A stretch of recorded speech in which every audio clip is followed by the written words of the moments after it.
Alright guys, welcome back to Time Valley of Tennis, and today we have our guest Fred Robinson, who is a Hall of Fame of North Carolina and won 65 plus national title. So this is a great example. He can give you a very good example of what do you need to work on your forehand. Very important elements that you need to understand and focus on your forehand side. And those drills he's going to provide, you can do it on your own, so you don't need a partner when you work on those things. So Fred is going to take over and he's going to do the video, and you guys got to love it.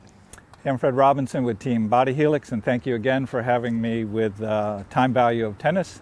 I'm going to share a couple of tennis tips. One of them is, if you're just getting started, it would be a consult when you go to your coach.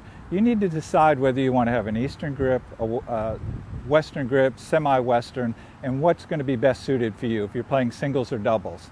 So that's one of the first tips that I would give you, is to seek out professional advice like these guys that are doing the videos and make that decision.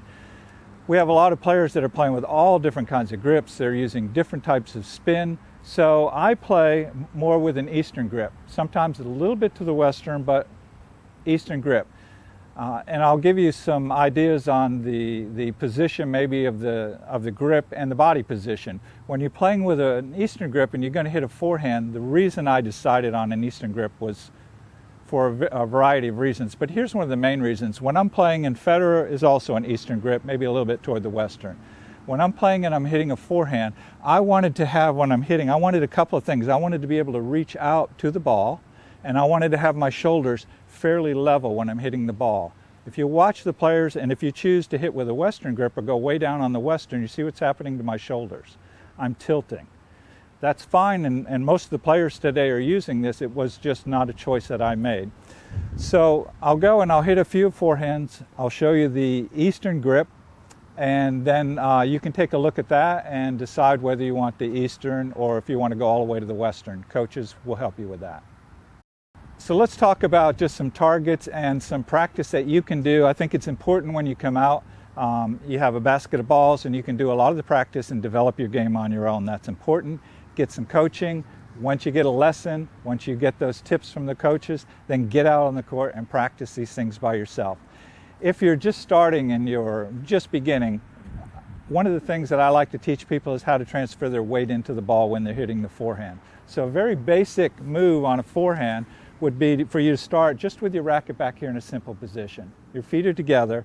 You're going to drop the ball, and if you're just trying to get going and you're just starting, all I want you to do is just step forward and come through the ball. Very simple. Here, here. If you're more advanced and you want to start putting more topspin on a ball, then we're going to start a little bit of a curve or a circular motion. We're going to go up a little bit more on the stroke. I'm going to go up and then come up and brush more topspin. If I want even more topspin, I'll flip up even more on the ball and get a lot of height on that.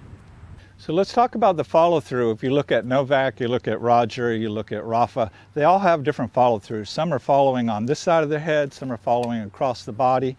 What I want you to think about with the forehand and also with your other strokes, when you're trying to generate power, you really have two sources that you're drawing from. One is linear momentum, and that is when you're hitting a forehand, driving into the ball. That's linear momentum as I'm hitting. The angular momentum, which is also a power source, is when I start my rotation and come around. So you're looking at those two power sources that players play. Another part of a forehand is we see a lot of open stance. When I'm playing on clay court, I am sliding with an open stance and I'm hitting with an open stance. Do you hit with an open stance all the time? No. Why? Because sometimes the ball's in front of me. So in a match, if you're trying to learn how to hit an open stance, just remember you don't use it all the time. When I'm running out wide and I'm sliding, open stance. If the ball is here in front of me, I'm going to turn and I'm going to step into the ball and I hit with a closed stance. So you'll find that your stance is going to depend on where you are, where the ball is, and where you're going. All right, guys, I want to appreciate Fred Robinson with Body Helix and sleeves and ankle braces and other things. There's top-notch in the market right now.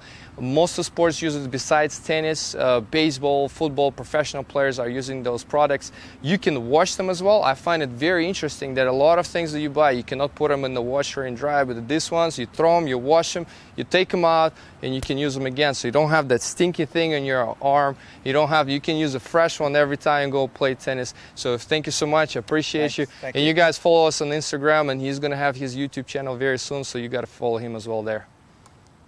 That's how you do it.